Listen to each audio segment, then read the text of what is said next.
اوروں کے یہ نفرت کا بول اور حقارت کا بول یہ اللہ کے ہاں بالکل پسندیدہ نہیں، اور اس بول میں اس لہجے میں بات کرنا یہ کوئی دین کی بات نہیں ہے، یہ نفس کی شرارت ہے۔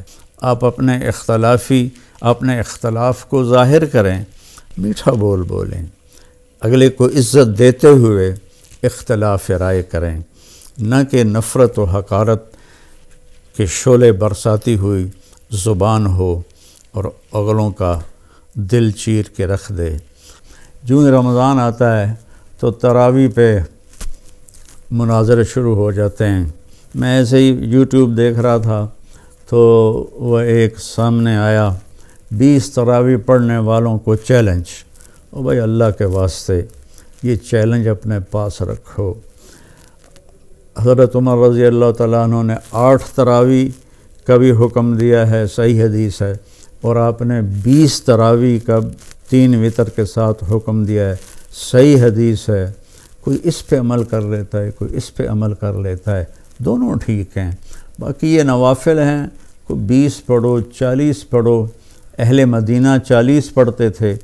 یہ تراویح کا لفظ کہاں سے آیا کہ اہل مکہ 4 رکعت پڑھتے تھے پھر ایک طواف کرتے تھے۔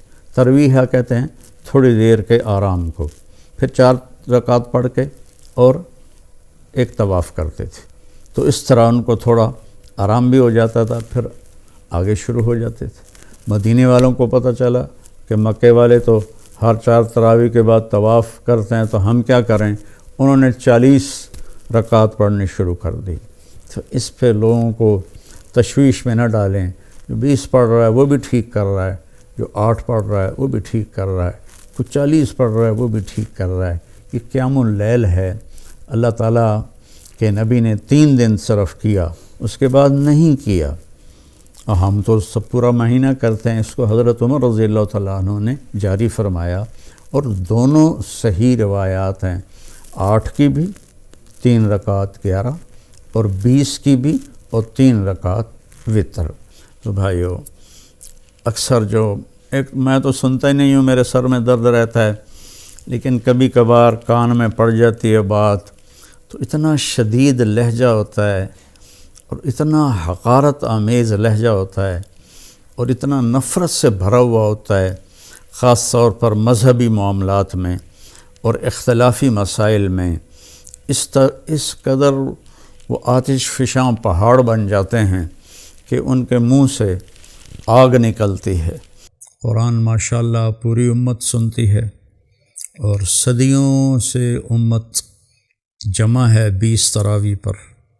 حضرت عمر کے زمانے سے لے کر آج تک امت کا بہت بڑا طبقہ 20 تراویح پڑھ رہا ہے۔ جن دوستوں کو کوئی عذر نہ ہو اور کوئی تھکاوٹ بیماری نہ ہو تو وہ 20 پڑھیں۔ بہت سے لوگ 8 پڑھ کے باہر نکل جاتے ہیں، تو وہ اپنا نقصان کرتے ہیں۔ میں یہ نہیں کہہ رہا کہ انہیں گناہ ہوگا، میں یہ کہہ رہا ہوں کہ انہیں نقصان بہت بڑا ہوگا کہ انہوں نے 24 سجدے انہوں نے ضائع کر دیے، جو بعد میں انہوں نے 12 رکعت میں پڑھنے تھے، اور وتر کے سجدے بھی باجماعت ضائع کر دیے۔ تو نوجوانوں سے، صحت مند لوگوں سے میری گزارش ہے کہ امت کا عمل 20 پہ رہا ہے، 20 پڑھنے کی ہمت فرمائیں۔ ہر سجدے پر ایک حدیث میں آتا ہے 1500 نیکی لکھی جاتی ہے۔ تو 20 کے 40 سجدے اور 15 چوکی 60,000 نیکیاں ہر بندہ گھر لے جا سکتا ہے۔ کسی کو عذر ہے، معذوری ہے، وہ 8 پڑھ لے، 10 پڑھ لے، تو وہ کوئی اس میں گناہ نہیں ہے اللہ تعالیٰ، لیکن جتنی مشقت اٹھائیں گے اتنا ہی اللہ ہم پہ راضی ہوگا۔ کثرت سے تلاوت کریں قرآن کی۔ بخاری شریف کی روایت ہے، کانا رسول اللہ صلی اللہ علیہ وسلم اجود الناس، اللہ کے نبی سب سے زیادہ سخی تھے۔ وَأَجْوَدُ مَا يَكُونُ فِي رَمَضَانَ حِينَ يَلْقَاهُ جِبْرِيلُ يَأْتِيهِ كُلَّ لَيْلَةٍ فَيُدَارِسُهُ الْقُرْآنَ، اور رمضان میں آپ بہت زیادہ سخی ہو جاتے تھے جب جبریل آتے تھے۔ روزانہ رات کو آپ جبریل کے ساتھ قرآن کا دور فرماتے تھے۔ تو یہ واحد نبی ہیں جن کے پاس اتنی کثرت سے جبریل تشریف لائے، ہر رات تشریف لاتے تھے۔ میرے نبی کو 9 رمضان ملے تو ہر رات کو، اور آخری رمضان میں 2 دفعہ آتے تھے، 2 دفعہ قرآن کا دور ہوا آپ کا جبریل کے ساتھ۔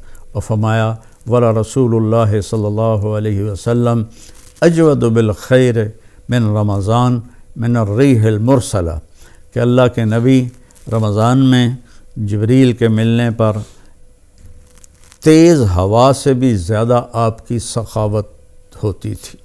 تو میں مالداروں سے کہتا ہوں سخی بنیں، صرف زکوٰۃ دے کے مطمئن نہ ہوں، زکوٰۃ سے اوپر بھی خرچ کریں، اللہ آپ کا رزق بڑھائے گا۔ اللہ مجھے آپ کو توفیق نصیب فرمائے۔ السلام علیکم ورحمۃ اللہ وبرکاتہ۔